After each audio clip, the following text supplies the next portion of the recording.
mi nombre es Alma, y debo confesar que el hombre que más amo, aquel por quien siento la más intensa de las pasiones, es también el que me arrastra a un abismo de culpa inconfesable. No hablo de un amante prohibido cualquiera, sino del pilar de mi vida, mi primer amor, mi adorado Papa Juan. Esta no es una historia de excusas, sino el relato íntimo de cómo los hilos del destino y el deseo se enredaron en una danza que jamás debió ocurrir, dejándonos a ambos atrapados en un secreto que amenaza con destruirnos. El broche. Esa pequeña joya de obsidiana, con una de sus puntas afiladas, brillando bajo la mesa como un ojo acusador, era la confirmación, el sello del apocalipsis que se cernía sobre nosotros con una crueldad despiadada. Un escalofrío helado me recorrió la espina dorsal, no solo por el terror paralizante de ser descubierta, sino por la devastadora certeza de que mamá, mi querida Carmen, había visto algo, o peor aún, había sentido la verdad con esa intuición suya que siempre me había asombrado y, a veces, asustado. Su mirada, de una lucidez aterradora que me caló hasta los huesos, se posó en el broche antes de volver a clavarse en la de mi padre. El jadeo que escapó de sus labios fue un lamento ahogado, un gemido de dolor tan profundo que resonó en el silencio cargado y opresivo de la cocina. Papa Juan, con la espalda todavía rígida por la negación infructuosa, se había quedado completamente paralizado, sus ojos fijos en el objeto incriminatorio como si fuera una serpiente hipnotizándolo. La camisa de lino abierta que llevaba, antes un símbolo de su relajación habitual en casa, ahora parecía ceñirse a su cuerpo como una camisa de fuerza invisible, revelando la tensión extrema de sus músculos contraídos, cada fibra gritando su angustia.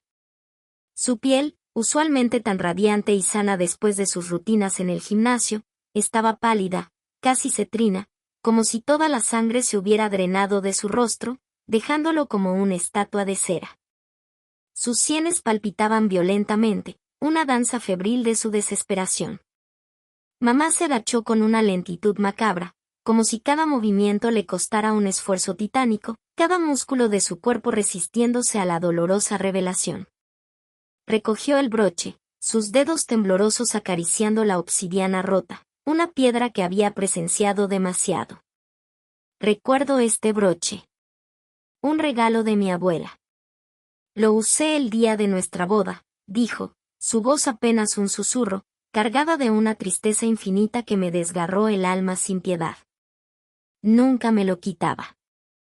Siempre lo llevaba en la solapa de mis abrigos o prendido en mis vestidos más elegantes, los de encaje o seda, los que me ponía para ti, Juan. ¿Cómo llegó aquí, Juan? Su pregunta no era una cuestión simple, era una acusación rotunda, un puñal que se clavaba lentamente en el corazón de mi padre y, por extensión, en el mío, haciéndonos sangrar en silencio. El collar de perlas que le había regalado Papa Juan por su 20 aniversario, y que antes había sentido que la ahogaba, ahora parecía una soga, un recordatorio cruel y asfixiante de la traición que pendía sobre nosotros, apretando su cuello con una presión invisible. Mi padre seguía mudo, su boca abierta en un gesto de espanto, incapaz de articular una sola palabra coherente. El pánico en sus ojos era un pozo sin fondo, y vi cómo luchaba desesperadamente por encontrar una excusa, una mentira, por pequeña que fuera, que pudiera tejer en ese instante de colapso absoluto. Pero no había ninguna. El silencio era su verdugo implacable, sentenciándolo sin piedad. Yo, sentada a la mesa, me sentía como una intrusa en mi propia casa, una espectadora forzada de la destrucción que yo misma había ayudado a sembrar con mis deseos prohibidos. Mis manos, entrelazadas bajo la mesa en un intento vano de autoconservación, estaban frías y sudorosas, como si acabara de salir de un baño de hielo. Quería desaparecer, convertirme en aire, en una mota de polvo insignificante. Quería que el suelo se abriera bajo mis pies y me tragara por completo, sin dejar rastro. Pero estaba allí, expuesta, vulnerable, con mi pijama de seda rosa que se sentía ahora no como una prenda cómoda, sino como un uniforme de vergüenza, marcándome como culpable. El tejido suave y resbaladizo que antes me había proporcionado una extraña sensación de sensualidad prohibida, ahora me asfixiaba, cada hilo recordándome cada roce, cada suspiro, cada caricia de aquella noche en el estudio. Mamá levantó el broche roto a la altura de sus ojos brillantes de lágrimas no derramadas. Me miró, y en esa mirada no había ira furiosa, no había rabia ciega, solo una tristeza infinita y una desilusión tan profunda que me partió en dos, como si mi alma se hubiera quebrado por la mitad. Salma, susurró, y el sonido de mi nombre, pronunciado por ella con tanto dolor y decepción, fue una tortura refinada, un veneno lento. ¿Tú sabes algo de esto? Estuviste en el estudio de tu padre la noche que estaba solo, la noche que fui a visitar a la tía enferma. Su voz era un hilo tenue, casi inaudible, pero su pregunta llevaba el peso abrumador de una verdad que ya no podía ser contenida, que pugnaba por salir. El aire vibró con la tensión, una electricidad palpable que anticipaba la catástrofe. Era el momento definitivo.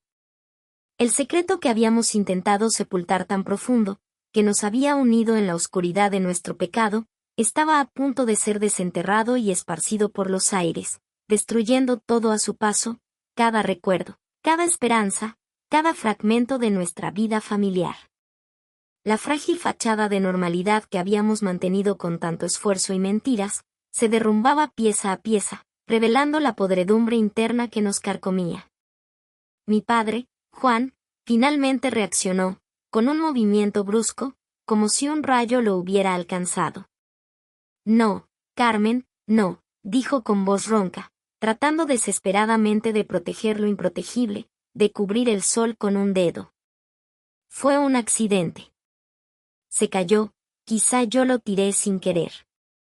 Pero sus palabras eran torpes, sin convicción, balbuceos vacíos, y solo sirvieron para avivar las llamas de la sospecha y la desesperación en el corazón ya herido de mi madre. Ella sonrió, una sonrisa triste y amarga que me heló la sangre en las venas, más devastadora que cualquier grito. Un accidente, Juan, con el broche que siempre guardo en mi joyero personal, en el dormitorio, y que tú dijiste que estaba en el estudio, que se te había caído de una camisa de lino que te pusiste allí. Su mirada se endureció de repente, sus ojos, antes llorosos por la pena, ahora lanzaban chispas de una furia contenida, una tormenta en calma. Mi padre se encogió, su semblante antes tan fuerte y seguro, ahora desechó, una máscara de derrota. No podía mentir. Nunca había podido mentirle a mamá de verdad, su nobleza natural se lo impedía. Su naturaleza romántica y honesta, la misma que yo tanto había admirado y deseado, era ahora su condena más cruel. El sudor frío me recorría la espalda, empapando el ligero tejido de mi pijama.